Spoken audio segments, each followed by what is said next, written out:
Welcome to Own Free or Die. I'm Zach Jones. It is post-election day, and as I cautioned yesterday, polls do not always translate into victories.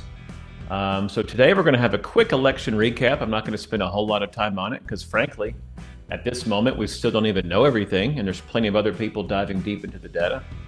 But we're going to have a quick recap. I got a great business book recommendation, actually, from one of the Senate candidates. And then most importantly, I'm going to sort of dive into what I think all business owners need to be doing right now to prepare for the economic climate of the next couple of years. So that's what we're going to do today. And I hope you're ready to dive in. So, as I mentioned with the election results, I was a bit skeptical.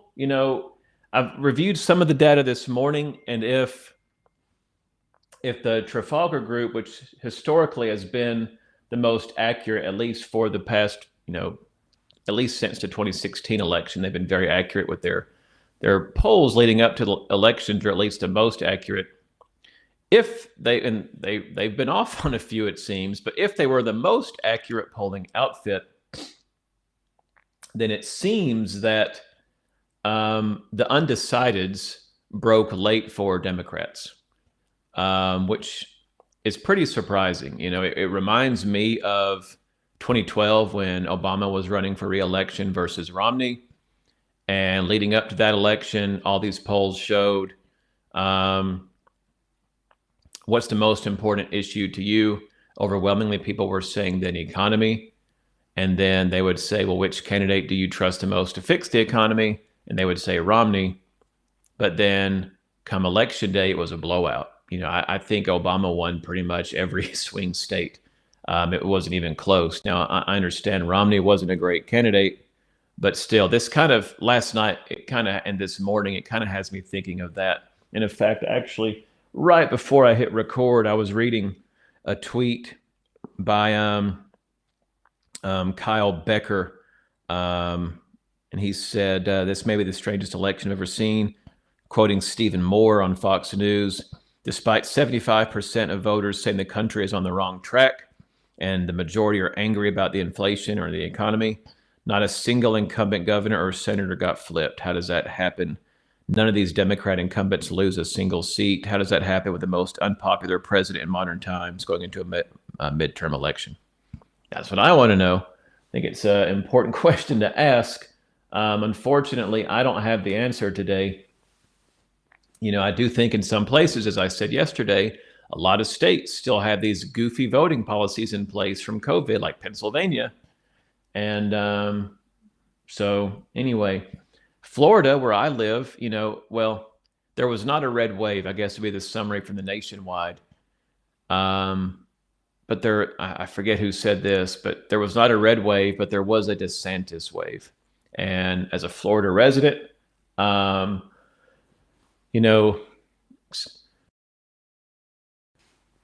a Florida resident, that's great. Here in Florida, we now have a supermajority in both houses.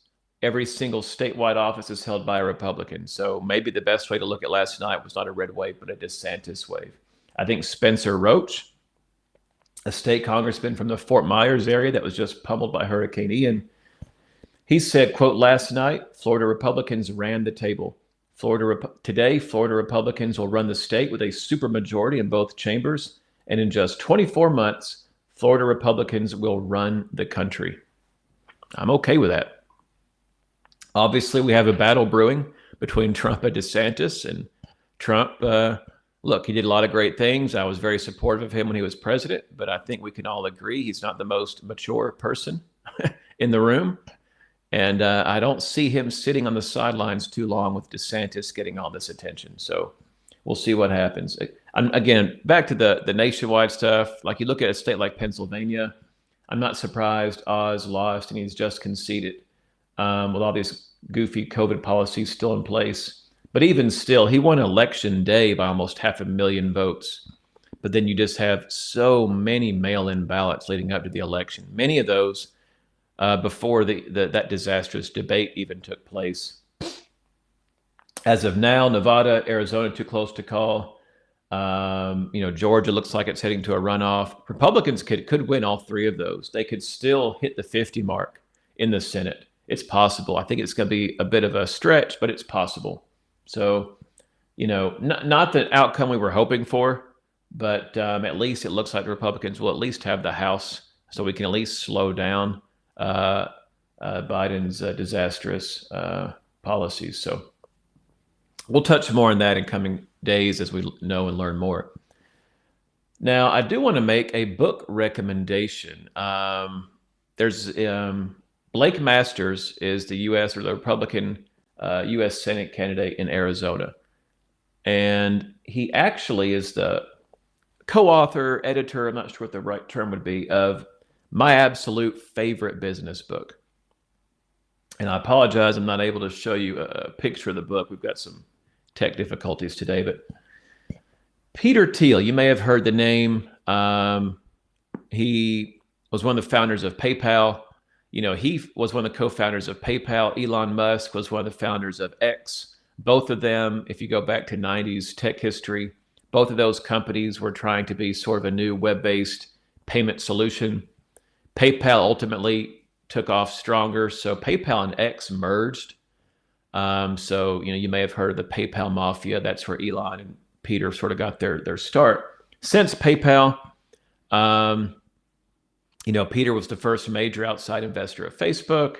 He has Palantir, which, they helped the U.S. government find bin Laden. He is the largest, I believe, the largest investor in Rumble, where we're streaming right now. And when YouTube eventually bans us, you can find us on Rumble. So he's a very well-regarded venture capitalist today. And I actually really like Peter for several reasons. But one thing I love about him is you can't put him in a box. The media and political parties, in some regards, they're always trying to put all of us into a bucket, and they're always trying to slap labels on us. And it makes it easier for them to sort of pit us against each other and to court voters and things like that. Peter Thiel has supported Republican candidates. He's at least economically conservative, but he's also gay. And, that's not really supposed to be allowed, right? The Democrats tell us that, Republicans are bigots, that all gay people are supposed to be Democrats. So I love it when there's people that on either side of the aisle, by the way, that sort of defy what we're told we're supposed to be, that you can't really put a label on. I think that's great. But anyway, Peter, at one time, he may still be, I don't know, he was lecturing at Stanford, and Blake Masters went to Stanford. And he was in Peter's lectures, and ultimately he got all the notes that he took, and with Peter's help and I guess blessing, they combined them into a book called 0 to 1. And it's not even close. It's my absolute favorite business book of all time. It's almost 8 years old now, but it's timeless. It's just as great today as it was when it was released. I've read it multiple times. I think you should read it yourself. I think you should buy copies and give them to your senior employees. Yeah, I remember I gave it to one of my senior employees, and she read it. She loved it. And then she came back and said, I would love to read more books like this. And I said, I would too. Let me know when you find one, because it's that good. There's really nothing else as good as it. I think you should give it to your kids, your grads, high school or college grads that are thinking about, going into business for themselves. It's just a fantastic book. So if Blake is as smart as this book, he would be an excellent U.S. Senator. So I'm definitely pulling for him to win that race in Arizona.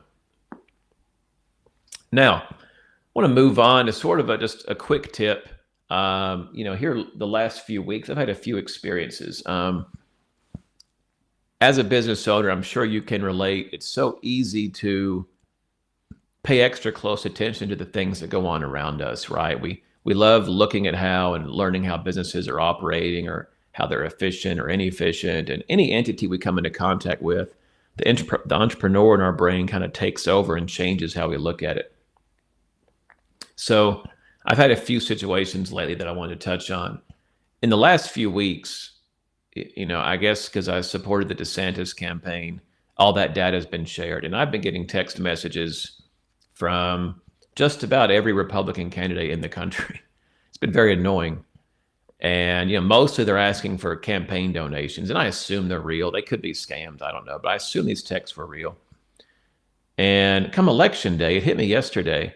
I did not get a single message from anyone, not even Florida candidates, reminding me to go vote. And I was like, well, I guess that says a couple things. I guess it tells us politicians just want our money, but we won't get that skeptical today.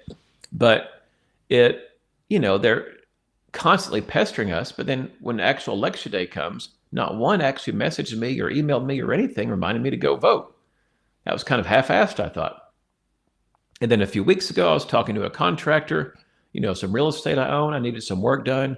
So I texted him. I said, hey, here's what I need done. I need you to send me some numbers and what we'd be looking at. He said, okay, give me a day or so. I'll get you a proposal. Never heard from him. Never heard back from him. And, look, it's easy to procrastinate. We're all busy, right? As entrepreneurs, hopefully we're busy today. It's easy to procrastinate and put things off. If you're not organized, it's easy to forget things. Hopefully you're using some sort of software or to-do list to keep up with what you've got to do. But, forgetting to do things and not following through and making sure things are done to completion, there's no excuse for that. So today, I want you to look at your to-do list. Anything you've been putting off, the longer you put it off, the harder it's going to be to do. Just knock it out today. And then also, I want you to look at your processes. Is it easy for things to not get done at your business, like proposals? And I would venture a guess that contractor I talked about, if he was putting off doing that proposal, and look, that should be the most important thing he does every day is handle new business, right? But if it's that hard for him to do something so important, my guess is there's not a good process in place to even get it done. So spend some time reviewing your processes, making sure that you're making things as efficient and easy to do as they can be, and making sure you have steps in there to follow through. Your employees and your team members, making sure they're finishing and getting things done that need to get done, especially sales. It's amazing how often salespeople don't finish up and follow through on what they're supposed to do, and obviously that could cost your business enormous amounts of revenue. Now, just wanted to drop that based on some experiences I've had lately. Now, what's next? Election day is behind us. What do we have to look forward to, or I guess maybe not look forward to, but what should we be expecting? I know we're all a bit bummed about the election. Maybe it wasn't this big red wave we were hoping for. But I want to start with this. I want you to never forget this, that you control your future. Not the government, not whoever's in charge, not your governor, not the Senate. Ultimately, you control your business. And the next 2 years of your business, you are responsible for, nobody else. And yes, I understand that it may have been a better economy and better climate if some elections had gone a different way. But that's just, you got to deal with it. The good news is that every other business out there is having to play by the same rules that you are, with the same leaders, the same regulations. So just don't forget that, yes, it may be a little bit harder the next couple of years because of Democrats and some other things.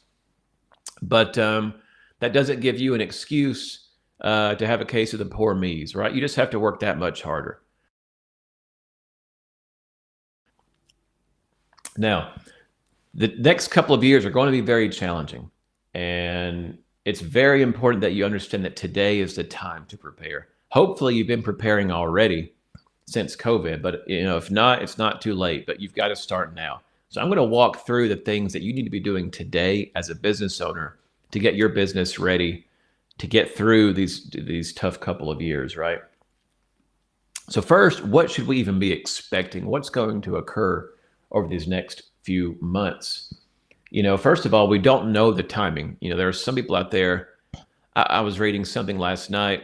Some real estate investors are practically rooting for the housing market to crash, which is sad to want bad things to happen. But as an investor, obviously, I'm looking for deals. But they're practically rooting for the market to crash, and they're trying to time it just right. No one's going to be able to time it right. So there's no way to know when things are going to get worse and when we'll even be at the worst and when things will rebound. So don't worry about the timing. Just be prepared, and it won't really matter. But I'm preparing for a significant recession. Now, I want to touch on that word because some people have gotten into an argument. Biden tried to redefine what that word means. It doesn't matter what it means. We all know what it means, right? That maybe the textbook definition has to do with a period of decline in the markets. Who cares? We all know that in real world terms, a recession just means a bad economy. And that's all that really matters. Let's don't get sucked into these word games that the Democrats love to play. Here's what I do know, right? Inflation's out of control, and it doesn't show any signs of getting better anytime soon. I do think in the next 1 to 2 years, it will kind of level off, I hope, but we're not there yet, okay? Mortgage rates have skyrocketed. That has to lead in a decline in home prices. There's no way around that. What are the ripple effects of that going to be? We can speculate, but we're just going to have to wait and see. But obviously, the housing market has been crazy in most places the last few years, but it's ripe for a correction in many places. I don't think it's going to be bad everywhere, though. There's still, gobs of people are still going to be moving to places like here in Florida. And maybe we won't see the crazy prices we've seen the past few years, but I definitely think that some markets are going to hang in there pretty well, or at least certainly relatively better than other places. It's not just going to be an across-the-board decline. Fuel and energy. Energy prices are going to start going up again. Hopefully Biden is going to quit draining the strategic reserve. I don't know how much that really affected prices anyway, maybe a minor amount, but I don't expect much more of that now that the election has passed. And energy prices are going to start going back up, especially heading into winter. A lot of people are going to struggle to afford these new heating bills. There is a diesel fuel shortage. I've researched it some. I don't know if it's quite as bad as some people are making it out to be. I don't hold me to that, but I think we're going to be okay. But definitely prices are going to increase. Layoffs. I just read this morning that Facebook is laying off 13% of its workforce. And some other tech companies have already laid people off and have announced hiring freezes. Look, these big companies are bloated to begin with, but what I think is important is that typically when you think about recessions in the past, like if you think about the Great Depression, you think about just all these blue collar people out of work. And I hate the term blue collar, by the way. I need to come up with a better term. But blue collar people are not going to be out of work this go around. There are not enough plumbers, electricians, carpenters, all these people. Regardless of what the housing market does, people still have to repair their homes and maintain their properties. They're not going anywhere. Mechanics, these blue collar workers, they're in incredibly short supply. They're going to do fine. The people being laid off now are sort of this middle ground, these people with these questionable college degrees or maybe these middle management types in these larger companies. These people are in trouble. And, these are the people that have bought some expensive homes the last few years. So that's why when I was talking about the housing market, it's kind of tough to gauge. These people may have a hard time finding work. And when they do, it may not be at the income level that they've become accustomed to. So I think it's a little bit different type of employment market during a recession than we're used to seeing. And again, of course, inflation. I'm going to say it a second time. I can't repeat that enough. It's going to start taking more and more of a toll, right? Every trip to the grocery store, prices are a little bit higher. The gas to get there is higher. And it's like when everything in your life is gradually getting more and more expensive, it's going to take a toll. And we're going to have to reach a breaking point, sadly. And that's going to affect a lot of families and households. So comparing to last time, it's going to be different. It's different factors. I think it's kind of irrelevant to try and compare it to 15 or so years ago in the late 2000s and early teens. But ultimately, what matters is you and your customers, you're going to feel pinched. And at least for the next few months, I think it's only going to get worse. So, here's what I think, you need to be doing right now to prepare for this. Number one is save cash. All the cash that you can get your hands on, you need to start hoarding it. Okay. And I know some people out there will tell you, well, when inflation, you don't need to hold cash because it's losing its value. Yeah, I get that. But, there's a good chance your revenue is going to go down the next few months, or it's going to be at least much harder to get the revenue you have now. You need cash in the bank so you can sleep at night. Okay. So you need cash for those slow times. You also want to be prepared for opportunities. And I'm going to touch on some of those opportunities in a minute. But if you don't have cash in the bank, you can't do either one. And you're going to, you may not even make it through it. So right now, save all the cash you can get, cut costs, cut unnecessary spending. Just get as much cash in the bank as you can get. Number two, if you haven't already, you've got to raise prices. If you have not raised prices as a result of inflation and your costs going up, do it today. A lot of entrepreneurs sometimes they feel guilty about taking money from customers. And we can debate why that is, but I see it all the time. Okay. You better get right with it because you're in business for yourself. And if you can't come to terms with taking money from people in exchange for a product or service, then you need to just quit and find something else to do because entrepreneurship is not for you. If your costs have gone up and you have not raised your prices, you are literally losing money. You're making less money than you were a few months ago. And there's no excuse for that. You're a business. It's not greedy to want to make, fair return on your investment and the time and all the effort you put into your business. A few months ago, I guess this may have even been last year. Again, as I said yesterday, I'm still coming off a cold, so I apologize for the cough. But a few years, I guess late last year, I was getting my hair cut, and the lady had a little sign on her mirror announcing price increases. And she was saying effective such and such date. It was like 3 months in the future, prices are going up. And I said, why don't you just raise your prices now? If your costs they've already gone up, right? She's like, oh yeah. I was like, so why are you waiting? You're losing money. Well, I feel bad for my customers and this. Look, I appreciate the sentiment, but you're a business, right? And if your revenue's down, you're taking money out of your own personal future.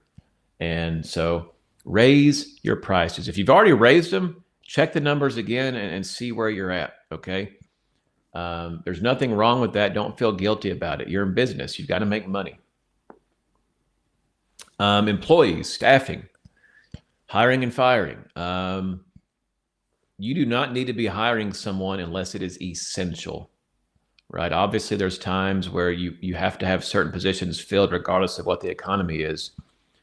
But under no circumstances would I hire someone that you don't absolutely have to have to function your business. Unless, I talked about opportunities may come along.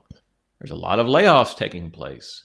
If you've got the cash and you can swing it, you may find yourself in an opportunity to hire some great new talent at a great price. Now, if we think back for the past few years, employment compensation has just been a roller coaster. In the middle 2000s, employers had all the leverage. The Trump economy boom came along, and all of a sudden it was getting harder to find people and labor was getting more expensive.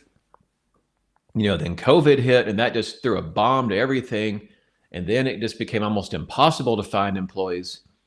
Well, the pendulum is swinging back, and in the next, year or so, employers are going to have more leverage again. Now, I'm not saying take advantage of people or anything like that, but if there's fewer people competing for employees, obviously that's going to lower what type of compensation you have to offer to get people to work for you. So it could be very well an opportunity for you, and you've got to keep your eyes open where some super smart people that could have been working for a company that was paying more than you could have offered, now may be looking for a new career, and they may now have a bad taste in their mouth about working for these larger companies. You may have an opportunity to really hit a home run. So another reason to start hoarding your cash. But again, aside from that, you don't need to be hiring anyone that isn't essential. I've made that decision this summer. We've one of my businesses was quite busy, and I had employees kind of needing some help, but I knew things could change in a few months, and I did not want to go hire someone and be on the hook for an employee only to have to let them go a few months later. So speaking of that, a lot of businesses I work with are overstaffed.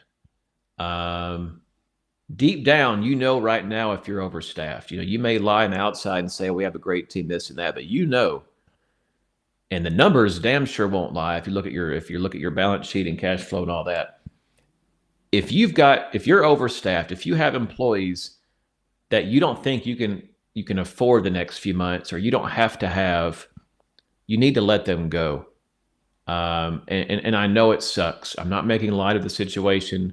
Letting employees go is one of the hardest things anyone could ever do in their life, business or otherwise.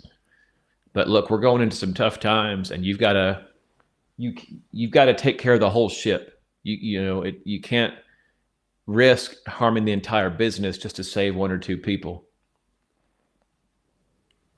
So, and also,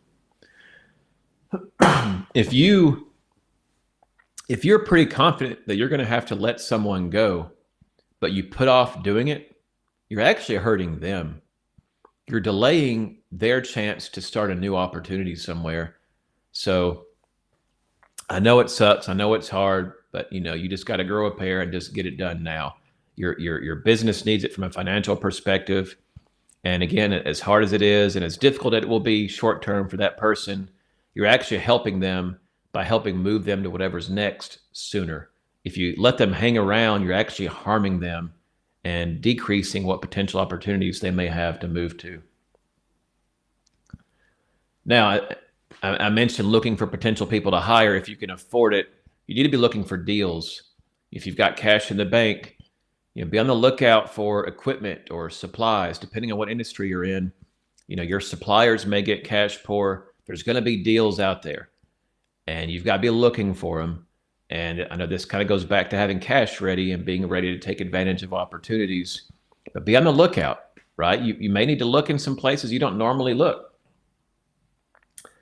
Another thing you need to be doing, especially if you're in retail, is trying to accelerate and speed up consumer spending. I'm seeing some retailers issue coupons for the Christmas season that either don't historically even do coupons, or they're doing them more aggressively than normal. I'm seeing some travel destinations start issuing more aggressive discounts than normal. Look, these big companies see the writing on the wall. They want to get people's money now, okay? And this is what we're doing. I own an e-commerce company. Typically what we see in terms of when people spend, late October, early November, spending starts going up, sales go up. And then we get to Thanksgiving and Black Friday, and then sales just take off, and then they're pretty strong through until Christmas. We're trying to change that. And starting around 1st of this month, we are aggressively trying to get our customers and target customers to buy from us now.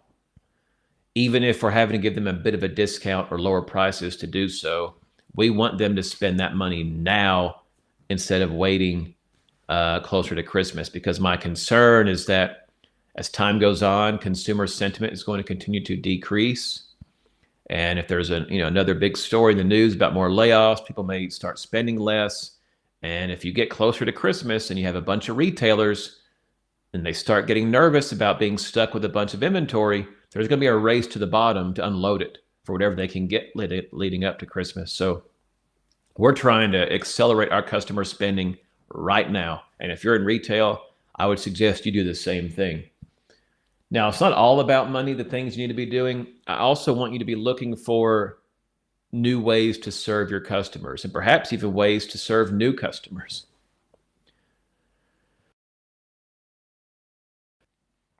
That could be with new products, new service offerings, You can change how you serve, how you sell, what you sell. I'm not going to go too deep into that because this is completely different for every business and every industry. But I will give you one example. My consultancy I own, almost 3 years ago, heading into COVID, our biggest customer base was higher education. And then COVID hit, and they just absolutely hit a wall. They weren't recruiting students. Their campuses weren't even open in most cases.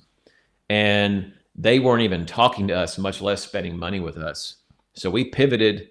And now, fast forward to today, 3 years later, we hardly even do any higher ed work anymore. And the industry, the segment we pivoted to, we're actually doing more revenue now than we were doing then 3 years ago with what was our largest customer segment. So we looked for an opportunity to pivot. We pivoted, and we've grown, and we're better off because of it. And there's no reason why there may not be a similar opportunity for you in your business. But you've got to keep your eyes open. You've got to be listening. Even if people aren't buying from you, talk to them. Ask your customers, what problems are they facing, especially if you're in B2B. Try to identify new revenue streams. Now, what else am I doing? I invest in real estate, and I'm always looking for a deal. But obviously, in this type of climate, I expect there to be more deals than normal. So I'm keeping my eyes open. Real estate is a great way for you to be sort of investing your profits as an entrepreneur. Real estate is a great investment long term. You can develop a little bit of cash flow, but then you have that great asset that you've got sort of in your back pocket for when you retire, that you can either sell or just leave your kids, whatever you decide to do with it. Real estate's a great way to reinvest your profits from your current business. I'm also going to be looking for businesses to purchase. Now, again, that's something I kind of always keep my eyes on or on the lookout for. But if you have a competitor or even a complementary business, the next year or two, maybe they're not in as good a shape as you, or maybe the owner is just tired of fooling with it and they're ready just to move on and retire.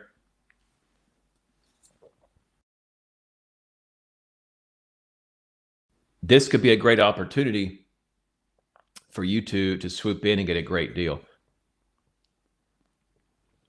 Buying a business is one of probably the quickest ways to grow your business.